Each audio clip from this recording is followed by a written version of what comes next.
Welcome to the regular meeting of the Public Health, Safety, and Equity Committee for April 29th, 2026. I am Jason Chavez, the chair of this committee. Before we begin the meeting, I want to offer a friendly reminder to all members, staff, and the public that these meetings are broadcast live to enable greater public participation. These broadcasts include real-time captioning as a further method to increase accessibility of our proceedings to the community. Therefore, all speakers need to be mindful of the rate of their speech so that our captioners can fully capture and transcribe all comments for the broadcast. We ask all speakers to moderate the speed and clarity of their comments. At this time, I'll ask the clerk to call the roll so we can verify a quorum for this meeting. Councilmember Payne. Present. Wansley. Present. Rainville. Present. Vita. Present. Whiting. Present. Vice Chair Stevenson. Present. Chair Chavez. Present. That is 7 members present. Let the record reflect that we have a quorum. I remind my colleagues that we'll be using speaker management today, so please make sure that you're signed in. Our agenda is in front of us, and we will begin with our consent agenda. Item number 1 is authorizing contract amendments with various vendors for continued services to reduce greenhouse gas emissions. Item number 2 is accepting a grant from the Federal Office of National Drug Control Policy for High-Intensity Drug Trafficking Areas Program. Item 3 and 4 are gift acceptances. Item number 5 is approving a legislative directive related to researching drones as first responders. Item number 6 sets a public hearing for May 13th, 2026 to consider an ordinance related to law enforcement concealment of identity. I will move to postpone this item until June 3rd, 2026, and we will discuss setting a public hearing at that date instead. Item number 7 sets a public hearing for June 3rd, 2026 to consider a contract amendment with Sound Thinking, Inc. for a gunshot location system. Item number 8 authorizes a contract with Restorative Justice Community Action for Restorative Justice Program Services. Item number 9 authorizes an increase and extension of the Joint Powers Agreement with Hennepin County Human Services and Public Health Department. Item number 10 refers to the May 5th, 2026 Committee of the Whole meeting, a report regarding an internal review of the shooting of Davis Maturi. Colleagues, is there any discussion on any of these items, or would anybody like to pull an item for further discussion? All right, I don't see anybody on queue, so with that, I'll move approval of all these items except for item 6, which I will move to postpone to the June 3rd, 2026 meeting. All those in favor say aye. Aye. Those opposed say nay. Any abstentions? And those items have been moved to the full council meeting. And one has been postponed to June 3rd for further deliberation and discussion. Colleagues, our next item is an overview of the summer safety plan. I'll invite Commissioner Barnett to begin that presentation. Or Andy.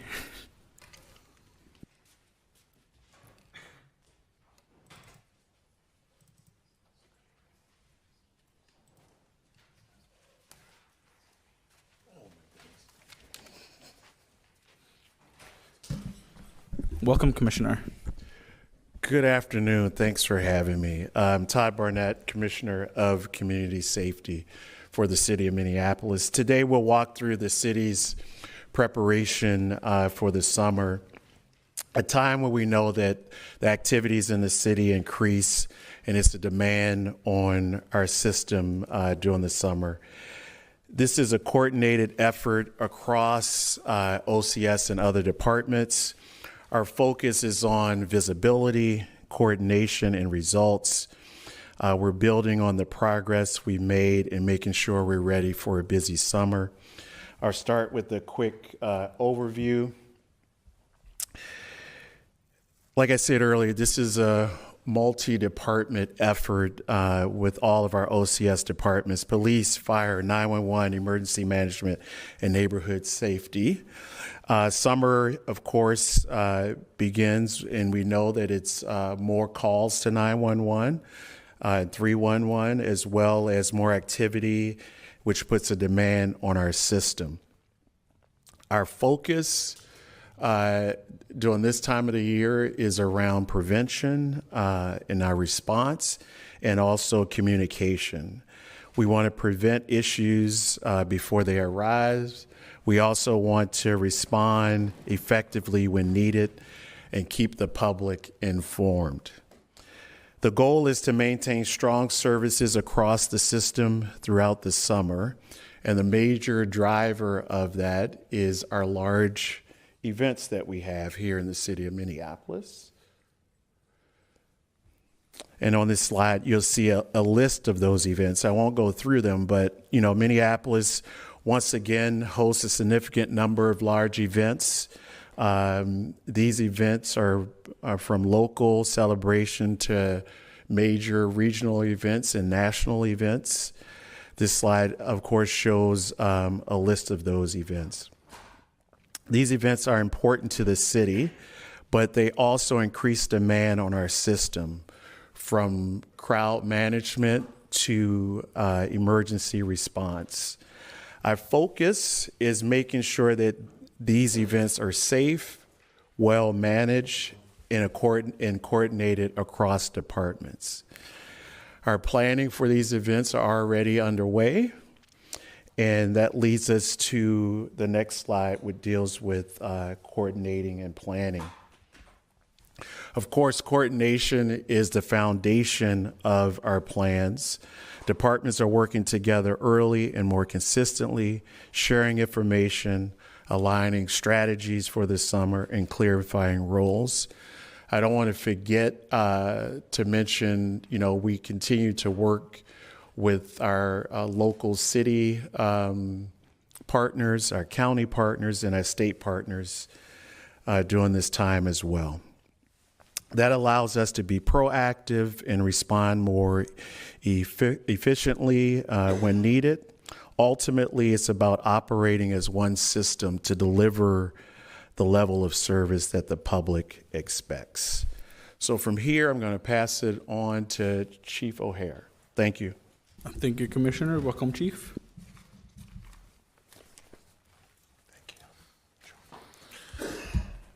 Thank you, Chair. Thank you, Commissioner. My name is Brian O'Hara. I'm the police chief. Just going to start off with talking about where we are so far year to date in terms of crime in the city. The larger metrics over a longer period of time are a greater indicator, particularly when we look at this particular first slide in terms of shootings and homicides.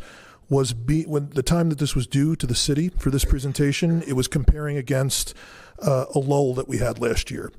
So I'll give you the figures as of right now. Non-negligent homicides in the city, we are at 11 compared to 10 at this period last year, which year to date is an increase of 10%. And the current 28 days now is 3 this year versus 2.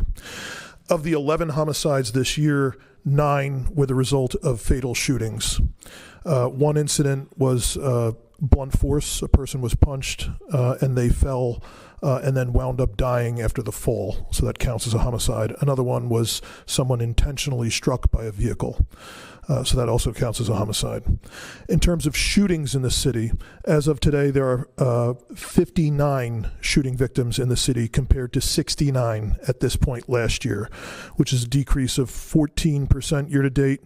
And the 28-day period now is 18 versus 20. The rest of the statistics the changes remain fairly constant. 48 carjackings year to date versus 47 as of the time period on the slide. 789 assaults versus 671.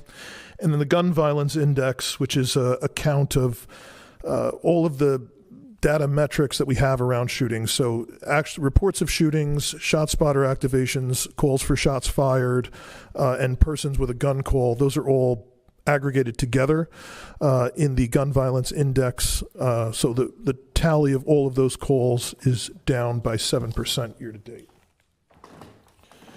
Robbery year to date, which is good, call it like a good bellwether crime to tell how you're doing with street crime in general. We had a significant decrease last year. We're on pace to have a decrease again overall this year. Overall robbery incidents down so far year to date 20%, 220 compared to 274. Within that, slight uptake for robbery of person, 72 versus 67. Aggravated robbery, the more serious category, 86 versus 137, so it's a decrease of 37%. Carjacking up by 1, 51 versus 50, and business robbery down by 45%, 11 versus 20.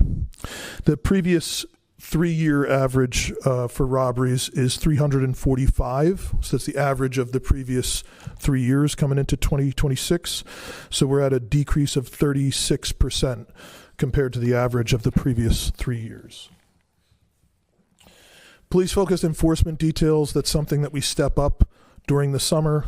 We intend to do that again this year. As we've done in the previous 3 years, we've had an entire week where we gather with all of the different law enforcement agencies, the county attorney's office, city attorney, and we conduct week-long operations of targeted enforcement. That's the culmination of a lot of investigations that are taking place, not just in the police department here, but all of the different outside agencies that participate will conduct enforcement with us, targeting the people that have the greatest propensity for violence. The goal obviously is to try and set the tone as the weather is warming up, and to show a police presence focusing on those who are really driving a lot of community violence in the city. The objectives are to coordinate resources with all of our partnerships, federal, state, and local, use available intelligence and data, making sure that we're having an intelligence-informed approach, and ensure that our focused efforts are maintained during the peak periods of violence that we have in the city. And as with everything else we do, we maintain data and metrics around that and follow up on criminal cases. One of the challenges everyone is aware of that we've had in recent years has revolved around auto theft.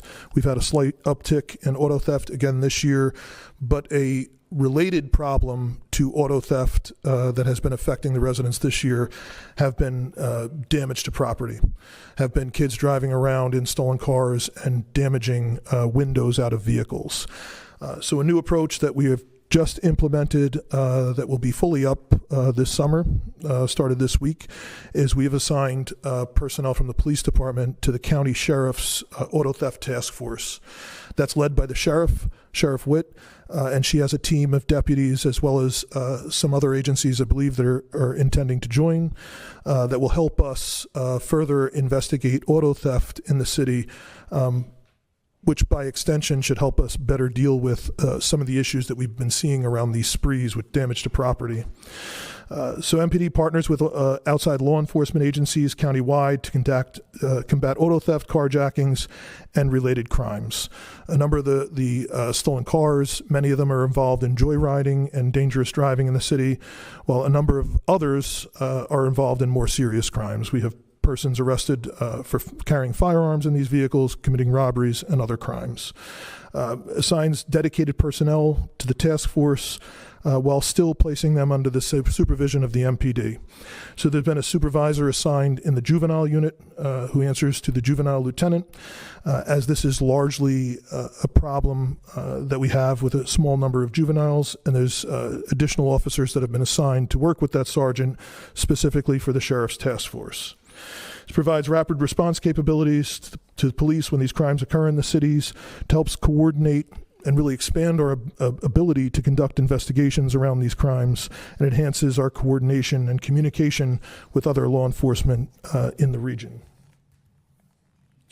So FAST and VCAT, these two acronyms, the Firearm Assault Shoot Team and the Violent Criminal Apprehension Team. So these two teams began several weeks ago.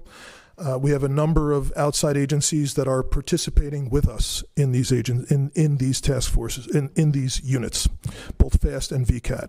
We have support from the Sheriff's Office, Transit Police, University of Minnesota Police, BCA. There's federal law enforcement has not yet assigned personnel, but we're in discussions, and we expect to have support both from the FBI and the ATF in-house with us, as well as some of the other surrounding towns. I believe Bloomington will be assisting with us this summer as well. So the whole purpose of the FAST team is to have a team, once again, that's dedicated to targeting specifically non-fatal shootings. I know this is, Chair, this has been an issue that Councilmember Wansley has championed, and she has been to the unit and met with a lot of the folks, seen how we have this set up and are structured, and the theory behind really needing a non-fatal shooting team is the nature of community violence and to try and increase clearance rates.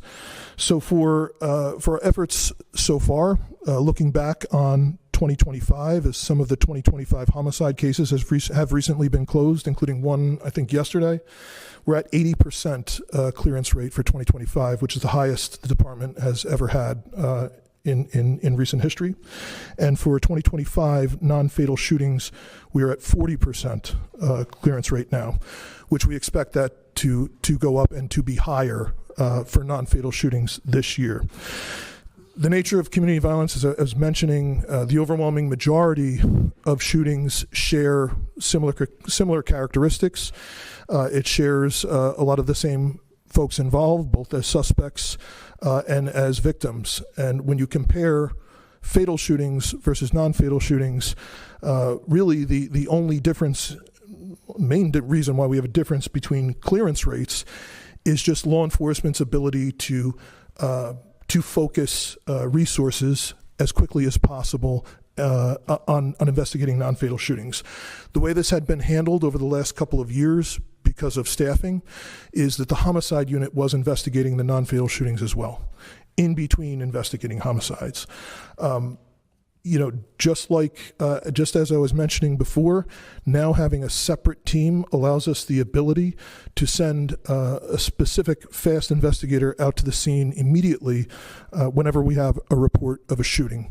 That is different than in the past. In the past, the practice had been whatever the on-duty investigator was, no matter what investigative unit they were from, that would be the investigator to go to the scene, and then it would be assigned on the next business day to a homicide investigator to follow up.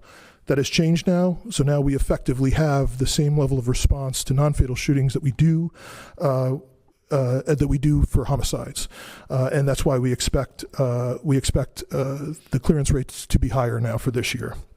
Additionally, with the creation of the Violent Criminal Apprehension Team, this was a significant gap over the last few years in the department because we just did not have one set group of people to go out and target, fugitives and other wanted violent offenders. So now, as soon as an investigator develops probable cause to arrest a shooter or another violent criminal, we have a team specifically dedicated to tracking those individuals. In the past, this would have to be farmed out to the precinct's community response team or the gun investigations unit.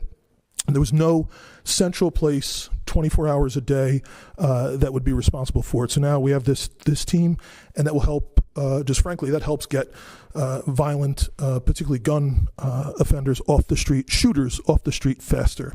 And that team as well is supported by the outside agencies that I mentioned. So additional strategies, I'm sure most folks are aware of the curfew task force. That's our juvenile unit that goes out and engages with the families and young people that we know are active known to police and active in crime. We've had a number of success stories from that. The investigators are able to develop relationships with parents and guardians and are able to conduct referrals when appropriate to the family and other issues that they may need. So that will continue. Part of the issue I think that we've seen this year with some of the damage to property stuff is we have had some young people getting involved in crime that were not known to us before. So I think that's part of the lag time in trying to address some of this better. Created a 24/7 watch commander. So what happened here traditionally is the watch commander position was 10 hours overnight, at night, and on the weekends. As a result of the surge, I added a lieutenant's position in the operations center downtown, and I extended the watch commander shift to 12 hours, so that effectively now there's a lieutenant on duty 24 hours a day, 7 days a week, that's responsible for operations citywide. One of the priorities of the lieutenant now in the operations center since the surge has ended has been to monitor calls for service citywide. That I think has been effective. I have some slides ahead where I can show you some of the results that we have in terms of better response times. That is one thing that plays into our ability to respond faster to calls for service, but it also helps coordinate citywide resources and ensures that there is one person responsible for the city 24 hours a day as calls for service are happening. An additional change that we are making, the property crimes investigators remain understaffed. They are dispersed out through the different precincts. But I think one thing that we're seeing citywide is we're seeing these sprees happen that right now it might be happening in Northeast, and in the next hour the same crew might be somewhere in South Minneapolis, and damaging windows and other things. So just to ensure that we're not losing coordination, because that's different from the way property crimes had traditionally been investigated. We're going to place that under one supervisor to ensure that there's better coordination when these investigations overlap and better accountability. We've added a jail efficiency beat. So that's essentially, we're identifying times where we have the greatest we have a lot of arrests, and we have the greatest wait time for officers trying to transfer the prisoner over in the jail. There's times, because of how this process works, there's only one place and one door that you can go through at the county jail to bring prisoners in. There's times that we've had officers in squad cars down there for a couple of hours, literally waiting with a prisoner in the car just to transfer the person over. So what we've done is we've identified times periods where that's the wait we think is going to be greatest, and we're going to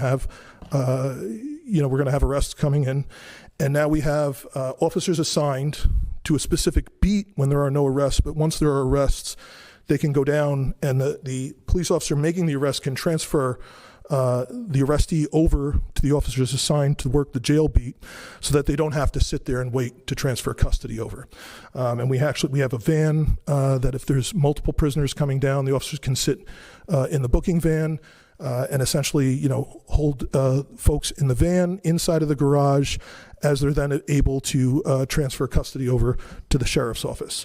So I think that helps both response times, because we're not going to have cops sitting for hours sometimes with a prisoner in the back of the car waiting to transfer them over.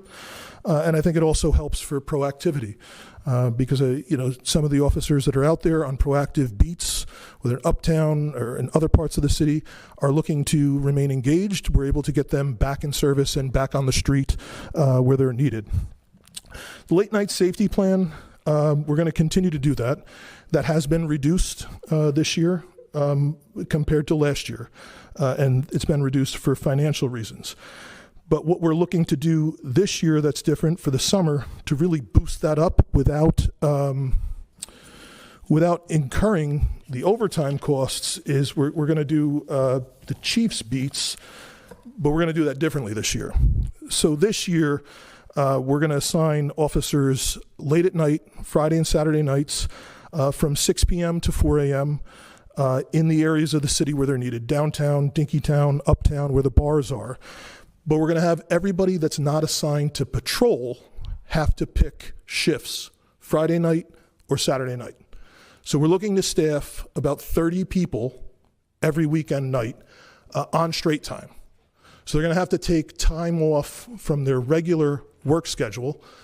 Investigators not go to the office sometime during that, or training staff or others, including the chiefs and myself, and then have to staff on straight time those late nights. So that's the way the chief's beats will work. That'll run through June, July, and August, June 5th through September 6th, and that's everyone that's sworn that works in the police department that is not assigned to respond to 911 calls currently. So I think that'll greatly enhance our ability to have police presence late at night over the summer without incurring any additional costs for overtime. And also related to the response times, we've added to the CompStat process. Every week, the inspectors have to brief out on any outliers around response times. If there are any calls that took unusually long for the officers to respond to, the inspector looks into it and is able to explain the reason why that happened and what's being done to correct it. So I spoke about response times a couple times during it. You can see towards the end of 2025, we were on a trajectory. Priority 1 calls are emergency calls for service. Traditionally, the department, prior to 2020, the goal had been to respond to these calls in 7 minutes or less. As you can see, they had been going up for most of the year. At one point this year, in the last couple of years, they had gone as high. There were weeks where the average was 9.5 minutes to respond to emergency calls. That's largely due to the staffing and increased calls for service. There's a number of changes that were implemented towards the end of last year to ensure that we are having officers clear out faster, having supervisors take responsibility for assigning officers faster, and other changes that we're making around staffing and overtime to try and ensure that gaps are addressed so that we can respond to calls for service faster. And if you notice on second from the right there, we had 1 week, the 13th week of this year, where we were below 7 minutes. And that particular week was the fastest week the police department had on average for response times since mid-May of 2020. So it's very significant, with the staffing still being much lower and not having a police station on the south side where officers were responding from, because that's one of the gaps that we have, is the challenges around shift change with officers coming from downtown to respond to calls in South Minneapolis. Very, very significant that we had met that goal. This last week, we're at 7:15 on average for 911 calls. To compare it to last year at this point, we're at 8 minutes and 24 seconds. So more than a minute faster, with more priority 1 calls for service this year. And again, this is something that plays in also to that full-time lieutenant's position that I have to monitor calls for service citywide and reassign people if we need to. Faster response times also extend to priority 2 calls, which are the non-emergency calls. As you can see, they also were on a trajectory going up until we implemented the special order, a number of changes.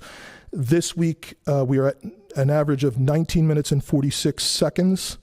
This point last year, we were at 24 minutes and 28 seconds. So it's about 5 minutes faster to response times to priority 2 calls for service, again, with more calls this year. And with this, I'm going to invite Assistant Chief Gators up to speak on some of the community programming that's being planned around the summer. Thank you, and welcome, Assistant Chief. Thank you, Chief. Good afternoon, Chair Chavez, Vice Chair Stevenson, and council members. Just wanted to briefly talk about our community engagement piece and how important that factors in and has worked in with our strategies over the summer. Holistically, when you look at all of this and the things that we've been talking about since the chief brought in his strategies and for the summer plans, it's extremely important that we continue to engage with our community members throughout the summer. And I'll get to the end of this slide anyway. I'll expound on it a little bit more. But we have instituted the MPD Youth Academy. If you remember the Citizens Academy, which is the next bullet point down, we reframed it, restructured it, call it now the Community Academy. And what happened from that is it spawned off where the chief said, you know what, this is great. We have a program that engages with our adults, trains and educates our adults about the police department, how things work, city ordinances, laws throughout the state. And we have not engaged with our youth. So what he did was put together a plan and a structure where now we bring in our youth to a youth academy that gives them the education that they need as far as understanding how laws work, gives them the opportunity to question officers and why things are done the way they're done, and gives that structure of inviting them in to engage with officers, and they get to know the officers as well in the process and understand that they're a very important part of our community as well, and not just going to the adults. In the past, it had been where we'd have community academies, and teens would show up with their parents, and they wanted to ask a question, but the questions would come through the parents. This way, they have their own space, their own opportunity to engage with the officers in the process. And if you go to the third bullet point down for our Chiefs Community Barbecue, one of the biggest hits. Never thought it would be this big, but that's the question we get all year round. When is the next Chiefs barbecue? And what the chief did was institute a formula where we could actually be out in the space of community, in the neighborhoods with community, and they can come up and engage with everyone from the chief, the assistant chiefs, deputy chiefs, our officers who are out, along with community members, and who are in partnership with the police department, and they can engage in conversation and ask about what's going on with the community, what's going on with the next steps in the police department. They can ask the chief himself and hear it straight from the chief's mouth what he's trying to do with the community and his strategies as well. From that spawned the People's Barbecue. Many years ago, we had the Battle of the Badges. Kind of fell off in around the 2020 piece, and the chief brought that back. And that's a piece where you're having community members have an opportunity to not only meet with the Minneapolis Police Department, but Transit Police, Hennepin County Sheriff's Department. We're all together with community, and we have the opportunity to just go over what's going on in the community and strategies that are taking place again. Getting back into the youth piece again, we have the MPD Bike Rodeo, and that promotes bicycle safety and skills while they're providing demonstrations, and the kids love, of course, the free bike helmets to go out. So that also helps with the safety piece. The other point, and I know at least one council member is paying close attention to this one, the POW piece, the Police Activities League. That is something that was extremely important, prior to 2020, and a robust amount of our youth were engaged in that process. After 2020, it somewhat fell off, and we were trying to put it back together. The chief was trying to make sure that we had the officers in place, the right officers in place who were able to do that, and we were approached by Councilmember Vita as well, and this is so important because a lot of times when you have, as my grandmother used to say, idle hands, and it never was a good combination. And if you keep kids busy and you keep them off the streets, a lot of times when they're busy, they're not getting engaged or influenced to do something they shouldn't be doing. The Police Activities League is one of those programs that does that for our communities all over. And so we've been working very hard in bringing that back. The chief has assigned 2 officers to that program who are doing a great job with it, and they're trying to bring back the activities that take place in the evenings. And in the future, we want to get the educational piece into that as well to assist them with their homework. With that as well, as you see in the part of the title of it is the field trip. So we're getting into trying to get them to take them on field trips and have experiences outside of just what they see right in their own neighborhoods. The other very close running piece to popularity is the Lights On program. The Lights On program is that program when in the past where people were pulled over for, say, a headlight or a tail light. They had to pay for those tickets. Now we've changed our strategies in policing where we're not pulling over individuals for those minor infractions. However, there's still that opportunity that the chief put in place where in the different neighborhoods throughout our city, we engage with the Lights On program, and they can come out and get vouchers. And they can come to our precincts and get vouchers. And if they happen to have a headlight or taillight that's out, they can use that voucher to go and pay for getting those equipment violations fixed. So if they're in Minneapolis or in the suburbs somewhere who don't operate the same way we do with pulling over individuals, they will not encounter that activity where they're being pulled over for having a headlight or taillight out. So that is a very popular program, and we'll continue doing that throughout the summer. And as these events, as I was saying, I'll bring it together holistically. These events are important because it gives an opportunity for adults to engage with our police officers and police officers to do the same, vice versa. However, now with the chief's strategy, we now have the opportunity for our youth to do the same with the engagement. How that plays when we have challenging circumstances, and we've had more than we deserve over the last year. And I think back a few months ago, where the surge was taking place, one of the greatest things that I saw from our department, over the long time that I've been an officer is, one, all of you coming out and assisting with the escalation. That was a beautiful thing to me and our officers on the department. The other piece was having the community members. The community members recognizing officers from these programs that they had an opportunity to engage, and them actually helping and assisting with de-escalation. And that was the greatest thing. Holistically, when you look at that, that's how we should be operating as a true community, as a true city. And these programs help, like I said, holistically to make those things happen. And when challenges come to us, we can be in response as one Minneapolis and together. And like I said, I appreciate you guys doing that. As a police department, we appreciate you being a part of that. And as our community members, it's of utmost importance that we continue with these programs to make certain that we stand as one. With that being said, I'll turn it over to neighborhood safety. Thank you. And before we, thank you. And before we go, colleagues, yes. I just want to get a temperature check today. Do we want to wait for the entire presentation and then everybody gets on cue? Or is it okay if we break it down to... Let's go now. Let's questions now. Okay, cool. So the way I'm proposing this is there's the first two will be OCS and MPD. We'll open that up for questions. The next department will be NSD and MFD together. We'll open it up for questions. Then we'll finish it with emergency management, 911, communication center, and comms together. And we're breaking it down to 3 different ways. That way folks can answer the questions and it doesn't feel like one person will talk more than the other. Okay, we'll first pass it to Councilmember Rainville. Thank you. Chief, could you step up, please?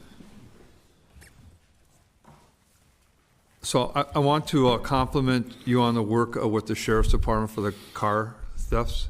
I had a lot of instances right in my immediate neighborhood just in the past couple of weeks, and it's my understanding that the car thieves have been caught.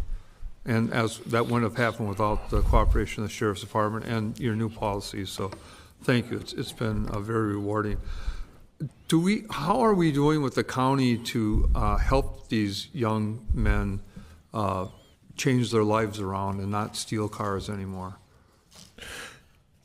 Chair, thank you. Council member, thank you. Yes, and thank you to the sheriff for organizing this task force, and the sheriff's deputies are with us, every single day in the street working on all of this stuff. Looking over the last month, for example, so 1, 2, 3, 4, 5 different times that we had sprees, we made arrests of individuals, a total of 4, 5, 6, 7, 12 arrests during just the sprees. There is a wide variety of who these youth are in terms of their history and what they're involved in. Some remain in custody, and they're also wanted for more serious crimes. But there's a couple that were not known to us that were picked up. So those are people that are eligible for alternatives, but it is kind of a wide variety of who these kids are. But it does seem like, at least from the people that we are making arrests with over the last month that have been involved in this, they are involved in more serious crime as well.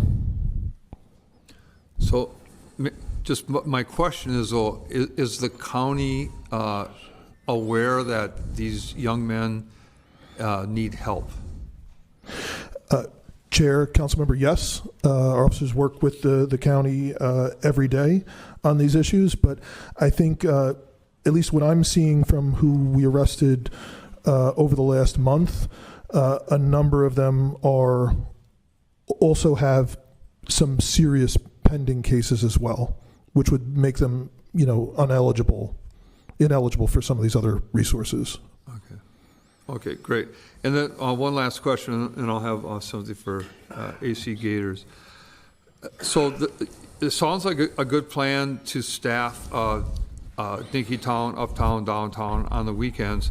Is there any concern, though, that you're pulling these officers away from their regular duties? And then if you have to work till 4 in the morning and you got to report back on Monday at 9 a.m., any thoughts on that? Chair, council member, yes. It will have an impact on normal duties. However, just with the budgetary concerns, we're trying to do this year as a way to staff up late at night, which last year, quite frankly, doing the same thing, we were paying critical staffing overtime to do. This year, we're trying to do it this way to impose, to have it be part of the regular shift. One, I think it helps motivate the officers who are working the street around the clock every single day, knowing that literally everybody else is going to participate in this. We're going to do the same job as the rest of them, and we have their back. I think that's helpful for them. There is a trade-off, though.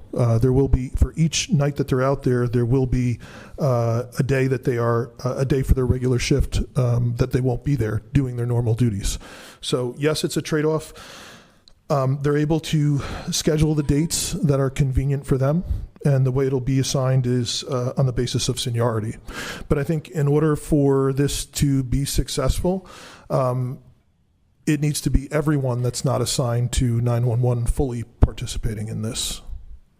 Wonderful. I wish you the best of luck on that. So thank you very much, Mr. Gators.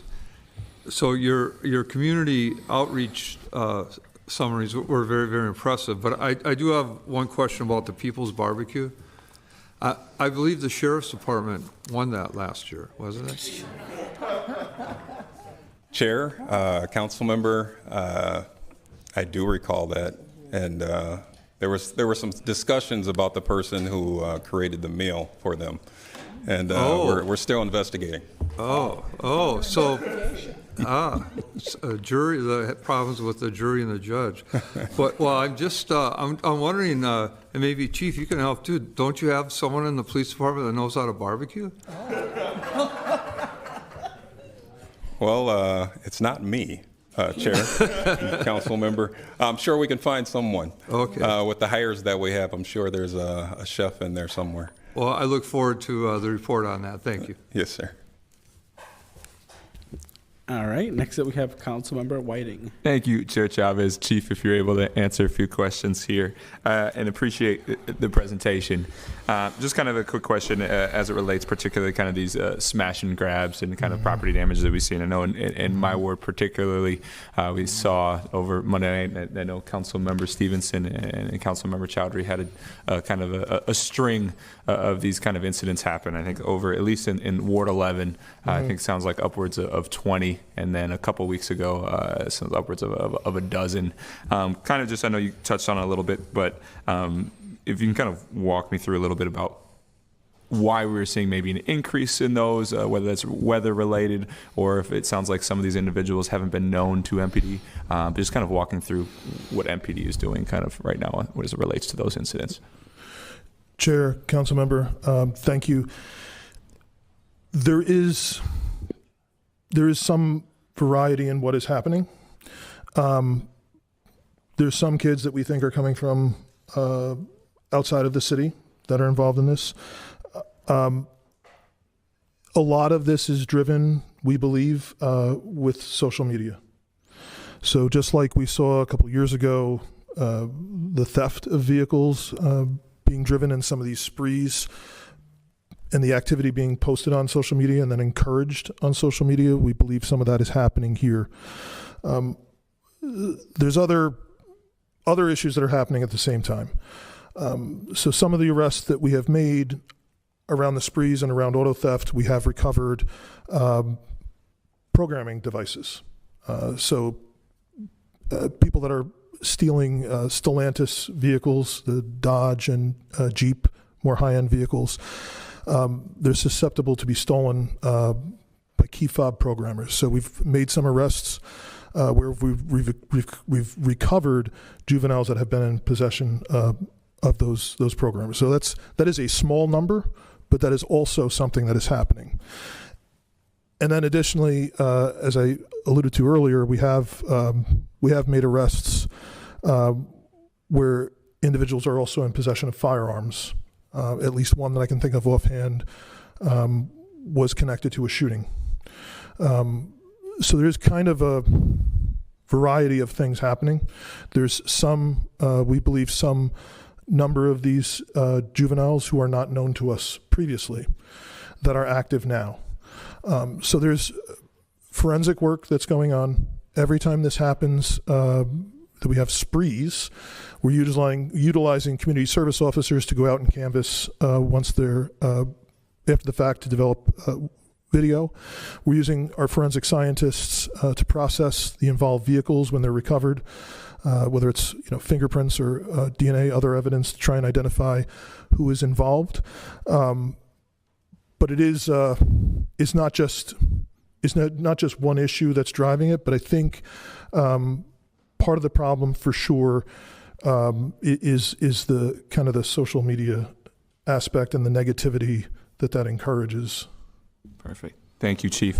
And particularly just a note of appreciation as well. I know in the last one, and we'll be actually knocking some doors today as well, but Inspector Gomez and Lieutenant Mohammed have come with and kind of talked to some folks and residents here. And so I guess the question there of when these things do happen, when we're kind of connecting with some of our constituents, what best practices, what should they do? Should they file a police report? Should they do the online thing to submit video evidence? What's the best practice for them to?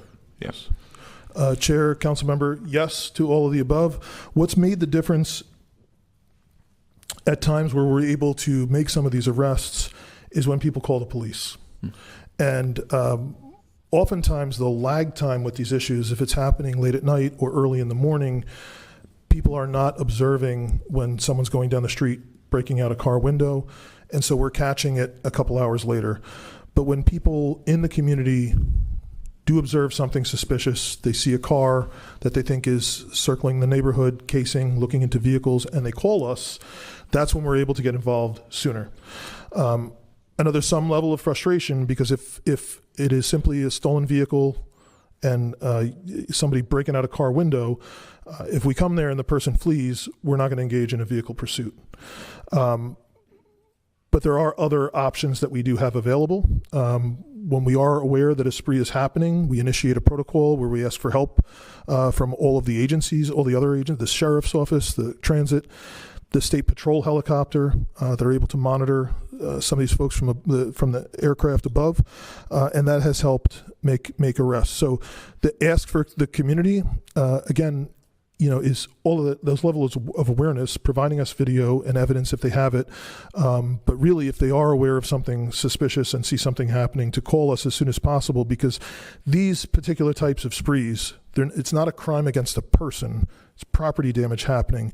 So oftentimes we're not aware of it until well after the fact. Thank you, Chief. And then last question here, and a note of appreciation. I'm really excited to see that we kind of have the FAST team up and running here. And so thank you to Councilmember Wansley. I know she put a lot of work into that to get that off the ground. And specifically, I know you kind of talked about there was an 80% clearance rate, it sounds like, for fatal or homicides, and then about a 40% clearance rate for non-fatal, kind of with that FAST. And do you think this, I guess, from your expertise, is the hope here that kind of those clearance rates will get closer to that 80% and higher number with the creation of the FAST team? Chair Chavez, council member, yes. This allows homicide to focus on homicides. Before they were focusing on everything. In between homicides, they were trying to investigate the non-fatal shootings. And frankly, not every non-fatal shooting was being immediately assigned. This allows now every single non-fatal shooting that happens, it gets a specialized investigator to respond to the scene just like it would if it were a fatal shooting. And it draws in these other agencies to help us. The Sheriff's Office Intelligence Unit is helping with that. These different outside agencies, a number of our shootings each year involve people that are not residents of the city and are connected, we know, through ballistics and other evidence to incidents in other municipalities. So it is a great force multiplier literally we're getting help from these other agencies to investigate to get people pulling triggers off the street, and for sure I believe it will help increase the clearance rates. And I neglected to mention earlier, I was mentioning all the other law enforcement agencies. This is something the county attorney's office is also one of the main partners in this, getting this done. Thank you. Appreciate it, Chief. Next up, President Payne. Thank you, Chair Chavez. Thank you, Chief. I was wondering if you could maybe expand on more details around how we're collaborating with other agencies. I know in the past we've had joint powers agreements, we've had mutual aid agreements, and then it seems like sometimes other agencies just show up without any formal agreement in hand. And if you could just like kind of outline maybe what some of those different types of either informal or formal ways that we're working with Hennepin County Sheriff's Metro Police, and then if you could expand on federal as well, that would be helpful. Chair Chavez, Council President, there are a number of agreements in place. I don't know all of them offhand, but obviously, you know, the BCA is one of the main partners. We're in Minnesota. They have the authority to investigate things here. Same thing with the Sheriff's Office. Transit police, the university police, similar arrangement with them. I believe we are in the process of moving forward with some MOUs to formalize some of this. But as of now, you know, there's no agreements in place that provides funding for these agencies, essentially giving us, you know, free help. So is that kind of the main category difference of like an MOU and a joint powers agreement, is like which way the money is flowing? Chair, Council President, I would have to ask the Finance Director. I don't know the exact difference between that, but one thing, you know, we would like to do that I think would expand the ability of agencies to participate in this, and I mentioned this to Council Member, is to try and look for ways that I believe it is a joint powers agreement that would enable us to then, if we had funding, to reimburse agencies for overtime for assisting us on our investigations. Okay, that's helpful. Thank you. Yep. Thank you. Next up, we have Councilmember Wansley. Thank you, Chair Chavez. I'm really happy to get more updates, and I know we're working to plan a more thorough presentation on the non-fatal task force, also known as FAST. I think this is one of the areas where when we target our resources, once again, we can see effective outcomes move forward, specifically in reducing clearance rates, which has been a persistent problem for years within our police department, and ultimately for our communities who had numbers or thousands of cases that just went unanswered. So I'm very thankful to my colleagues for supporting those efforts and for collaboration and actual serious implementation by the administration, specifically under your leadership, Chief, in getting this going. I did have a question related also to ways in which we're responding to the auto thefts. That also was a major issue sometime about 2.5 years ago, and it seemed that we were able to put that towards a downward spiral. One program in getting ahead of those thefts, I know, was in partnership with Hennepin County, specifically a county attorney's office, when they presented, mentioned this, I think it's the auto theft prevention program that's targeted at youth, and wanted to see if MPD were still participants of that program. Chair, Councilmember, yes, we are still participants. Just looking at the 12 that I'm looking at from the sprees we've had recently, I think there were probably only 2 that would have been eligible, just in terms of looking at pending serious cases, I believe, but I just don't have the numbers available right now. And I know there's other diversion programs that there is some overlap with the kids that are involved, that they are also eligible for other diversion programs as well. But we can get that information. Yeah, I think that would be great to know what diversion programs we are in formal partnership with. I just know the Hennepin county attorney's program because they mentioned it when they presented it here, but just to get a sense of what it's been kind of our referral rates, what are we seeing as outcomes. It's good to have that context as part of this presentation or information shared on slide 5, but I think I would like to note that as a staff follow-up for that piece. And then going back to the slide 7, sorry. Slide 10, looking at more late night safety plans or targeted efforts.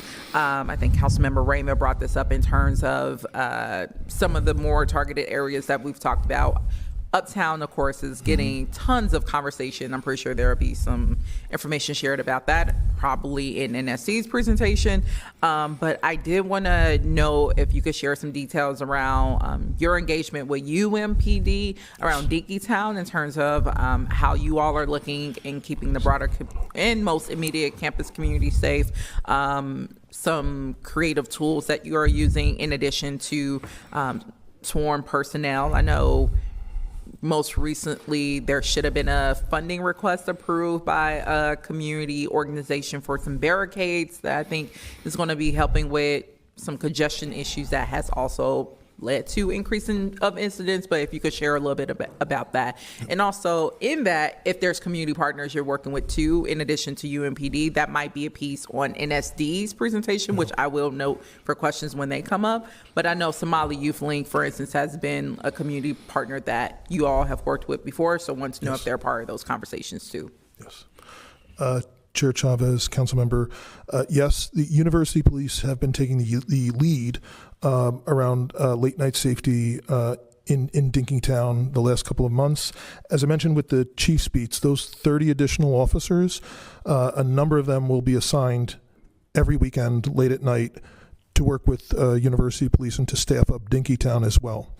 And I know there are some traffic barriers that are being provided to assist in disrupting some of the traffic patterns there to help try and ensure safety. They've had some success with that in the past. In terms of community organizations, I would defer to the neighborhood safety director to speak more specifically about what is ongoing there. But for us, when we know of major events that are going to be coming up, so particularly like the July 4th weekend and that type of thing, we will be reaching out as we have in advance to some of the different community organizations that we think might be able to be helpful there as well. Thank you for that. And I wasn't sure, just clarification too for Council President Payne, if you wanted a staff memo or also time to have the financial director come up. I know we had a meeting with the UMPD chief that really also brought up this conversation of how we're formalizing agreements with some of the agencies that MPD partners with, if it's through MOUs or JPAs, but it's kind of left unended. Or if the director wanted to come speak on that, the financial director around, or if this is a staff follow-up of looking at which contracts currently are $0 that has an MOU versus those that might have some funding, and if there is a JPA or MOU in place. So what we can do is if someone from MPD would have an answer to that, that would be great. If not, a follow-up memo would be appreciated. Chair, I think we should follow up with a staff memo so that we could be precise in the response. Okay. But I know earlier, Councilmember was mentioning also the federal agencies. The ones that I'm aware of with the federal agencies are to allow us to have officers to be deputized to work on federal cases. I don't think we have any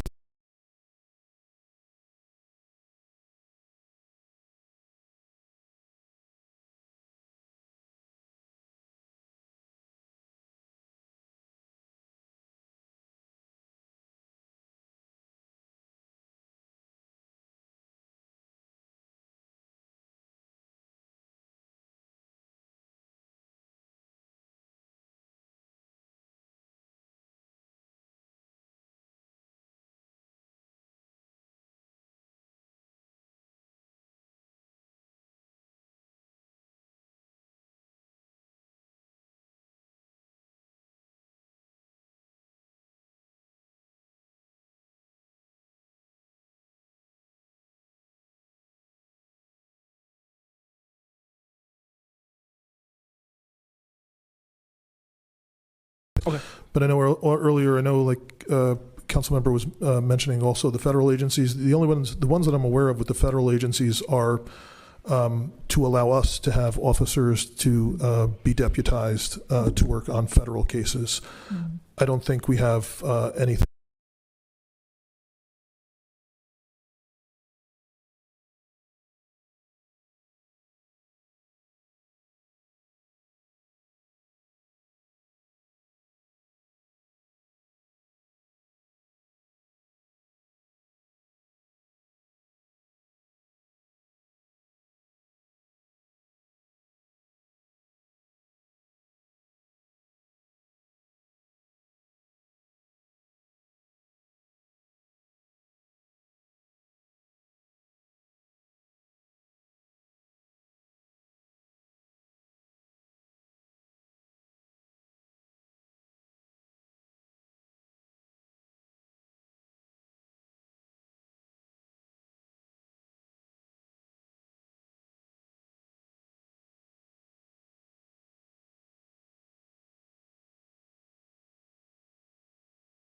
Okay.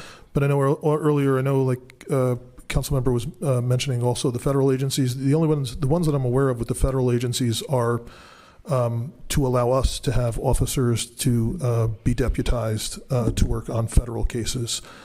I don't think we have anything.